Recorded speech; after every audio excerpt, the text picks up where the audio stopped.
اور غالباً اسی موذی نے نوجوان سکھو کو ہلاک کیا تھا۔ چیتے کے پنجے سے جو مجھے زخم لگا تھا، ابتدا میں تو اس زخم کا پتہ ہی نہ چلا، لیکن جب خون زخم سے رس کر قمیص کو تر کرنے لگا تو محسوس ہوا کہ معاملہ نازک ہے۔ خون روکنے کی کوشش کی گئی مگر نہ رکا۔ تھوڑی دیر بعد میں کمزوری سی محسوس کرنے لگا اور پھر غالباً بے ہوش ہو گیا۔ آنکھ کھلی تو میں نے اپنے آپ کو بستر پر پایا۔ میرے ارد گرد 3-4 آدمی کھڑے تھے جن میں گوٹو بھی شامل تھا۔ معلوم ہوا کہ ڈاکٹر کو بلانے کے لیے ایک آدمی ستپورہ گیا ہوا ہے۔ مجھے اس وقت تیز بخار تھا۔ دن بھر یہی کیفیت رہی اور میں غنودگی کے عالم میں ہذیان بکتا رہا۔ کوئی جھٹپٹے کے وقت ڈاکٹر صاحب تشریف لائے اور انہوں نے زخم دیکھ کر نہایت تشویش کا اظہار کیا۔ کہنے لگے، اگر جلدی علاج نہ کیا گیا تو اندیشہ ہے کہ زہر سارے جسم میں پھیل جائے گا۔ آپ کو ناگپور کے اسپتال میں فوراً چلے جانا چاہیے۔ وہ رات میں نے نہایت تکلیف میں گزاری۔ گردن کا زخم سوہانے روح بن گیا تھا۔ ڈاکٹر نے اگرچہ زخم دھو کر پٹی باندھ دی تھی اور خون بہنا بند ہو گیا تھا، لیکن زخم میں کھجلی اس قدر شدت سے ہوتی تھی کہ جی چاہتا تھا گردن الگ کر دوں۔ انجیکشن سے تھوڑی دیر تک فائدہ رہا، لیکن پھر وہی کھجلی شروع ہو گئی۔ ساری رات تڑپتا رہا۔ صبح کے وقت کچھ غنودگی سی طاری ہوئی کہ میرا ملازم پھر ایک وحشت ناک خبر لے کر آیا۔ خبر یہ تھی کہ رات چیتے نے پھر ایک مزدور کو ہلاک کر دیا اور اسے گھسیٹ کر وہیں لے گیا جہاں سکھو کی لاش پڑی تھی، اور یہ کہ سارے مزدوروں نے کام کرنے سے انکار کر دیا ہے اور اپنے اپنے جھونپڑوں میں جا کر بیٹھ گئے۔ تھوڑی دیر بعد ٹھیکیدار رونی صورت بنائے میرے پاس آیا۔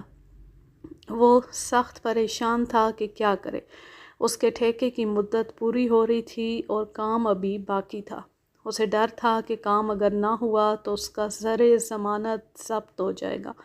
میری حالت دیکھ کر اسے کچھ کہنے کا حوصلہ نہ ہوا، ورنہ میں جانتا تھا کہ وہ میرے پاس کس لیے آیا ہے۔ بہرحال میں نے اس سے وعدہ کیا کہ اگر ناگپور سے زندہ واپس آ گیا اور یہ چیتا بھی یہاں رہا تو اس سے 2 ہاتھ ضرور کروں گا۔ ناگپور اسپتال میں 1 مہینے تک رہا۔ زخم تو اچھا ہو گیا، لیکن اینٹھن اتنی تھی کہ میں آسانی سے گردن نہ موڑ سکتا تھا۔ اس دوران میں اس چیتے کی ہلاکت خیزی اور ظلم و ستم کی خبریں مسلسل میرے پاس پہنچتی رہیں۔ وہ اس عرصے میں 30 انسانوں کو لقمہ بنا چکا تھا اور اس کی جرأت یہاں تک بڑھ گئی تھی کہ دن دہاڑے بستی میں گھس آتا اور کچے مکانوں کے اندر سے عورتوں یا بچوں کو اٹھا کر لے جاتا۔ 50 مربع میل کے اس وسیع و عریض علاقے میں، جہاں آس پاس بہت سے گاؤں تھے، اس ایک چیتے نے اتنی زبردست دہشت پھیلا رکھی تھی کہ لوگ جہاں جاتے ٹولیوں کی صورت میں جاتے اور سرِ شام ہی اپنے گھروں کے دروازے مضبوطی سے بند کر لیتے۔ بعد میں نے سنا کہ لوگوں کے واویلے پر حکومت نے ایک پیشہ ور شکاری اس چیتے کو مارنے پر مقرر کیا، مگر دوسرے ہی دن اس کی لاش ایک گڑھے میں پائی گئی۔ چیتے نے اس بد نصیب کے چیتھڑے تک اڑا دیے تھے۔ پہلے تو میں نے خیال کیا کہ شاید یہ سب لوگوں کی مبالغہ آرائی ہے، مگر جب اسپتال سے رخصت ہو کر میں اسی علاقے میں پہنچا تو چیتے کی حکمرانی کا قائل ہونا پڑا۔ ہر طرف ایک سناٹا اور ویرانی۔ بہت سے مزدور تو وہاں سے کام کاج چھوڑ کر بھاگ گئے تھے۔ گاؤں کے لوگوں میں سے بھی بہت کم تھے جو اپنی خاص مجبوریوں کے باعث سکونت تبدیل کرنے پر قادر نہ تھے، ورنہ وہاں بھی یہی حال تھا۔ یہاں سے 18 میل دور ایک گاؤں موہن پورہ ہے، جہاں میرے آنے سے 2 روز قبل چیتے نے ایک بوڑھی عورت کو ہلاک کیا۔ وہ ایک ندی پر اپنی گائے کو پانی پلانے لے جا رہی تھی کہ راہ میں خونخوار چیتے کا سامنا ہو گیا۔ چیتے نے گائے کو تو کچھ نہ کہا، ایک ہی 2 ہتھڑ مار کر بڑھیا کو ہلاک کر دیا اور لاش منہ میں دبا کر گھسیٹتا ہوا دور جنگل میں لے گیا۔ تھوڑا بہت گوشت کھایا اور بقیہ حصہ وہیں چھوڑ کر کسی جھاڑی میں گھس کر سو گیا۔ جب بڑھیا اور گائے دیر تک گھر نہ پہنچی تو اس کے رشتہ داروں کو تشویش ہوئی۔ وہ تلاش کرنے لگے تو گائے انہیں مل گئی اور قریب ہی تازہ خون کے دھبے اور چیتے کے پنجوں کے نشانات پائے گئے۔ ان لوگوں کی آمد کی خبر چیتے کو بھی ہوئی۔ وہ نہایت دیدہ دلیری سے جھاڑیوں میں سے نکلا، ایک نگاہ غلط انداز ان بد نصیبوں پر ڈالی جو پتھر کے بت بنے اسے دیکھ رہے تھے، اور اطمینان سے ایک طرف کو خراما خراما چلا گیا۔ میں سیدھا موہن پورہ سے پہنچا، وہاں کے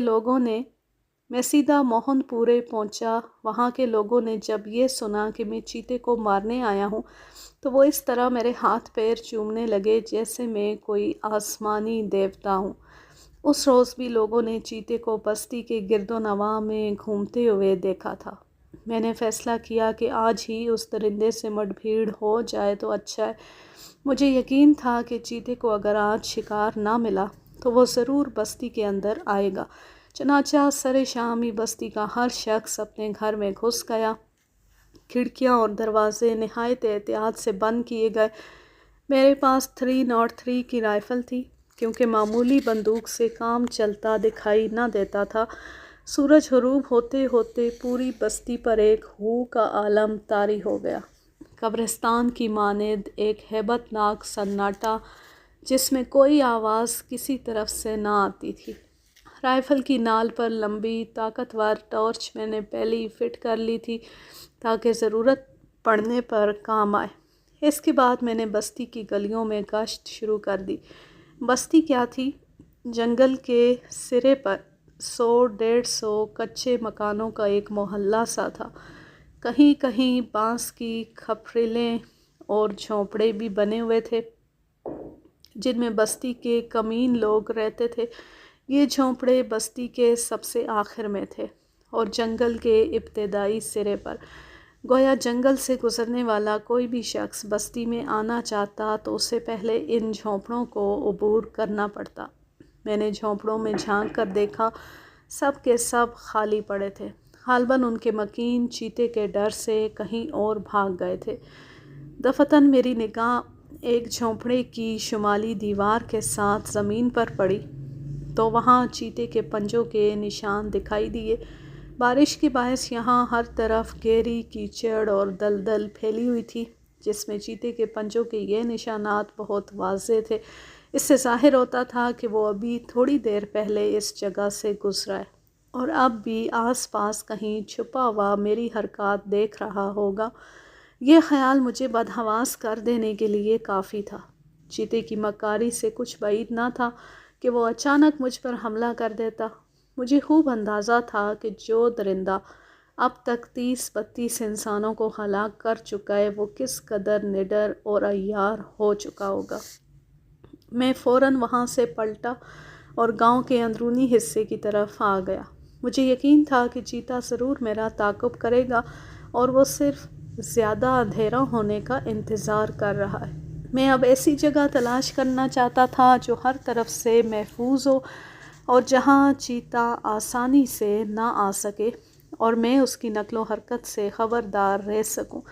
بانس کے جھونپڑوں اور کھلی کھپریلوں پر اعتماد نہیں کیا جا سکتا تھا، کیونکہ میں دیکھ چکا تھا کہ طاقتور چیتے نے کس طرح درمیان میں سے دیوار توڑ کر ایک مزدور کو ہلاک کیا تھا۔ مجھے تو ایسی جگہ درکار تھی جو جنگل کے قریب ہو اور چیتا ادھر سے لازمی گزرے۔ آخر ایک کچا مکان ایسا مل ہی گیا جس کی سپاٹ چھت زمین سے کوئی 12 فٹ اونچی تھی اور یہاں سے ٹارچ کی روشنی میں جنگل کا سارا منظر نظر آ سکتا تھا۔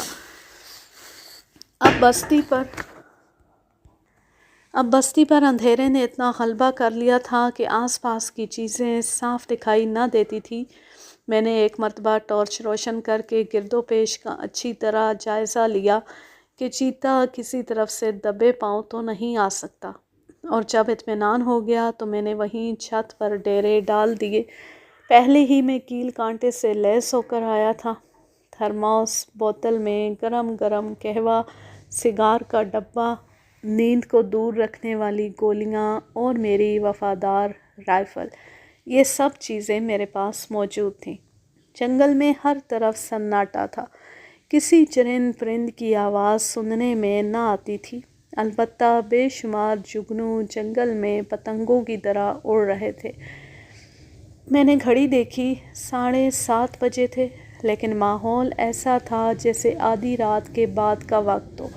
بستی کے اندر سے البتہ کبھی کبھی کسی آوارہ کتے کے بھونکنے کی آواز یا چھوٹے بچوں کے چلانے اور رونے کی آوازیں آ جاتی تھیں۔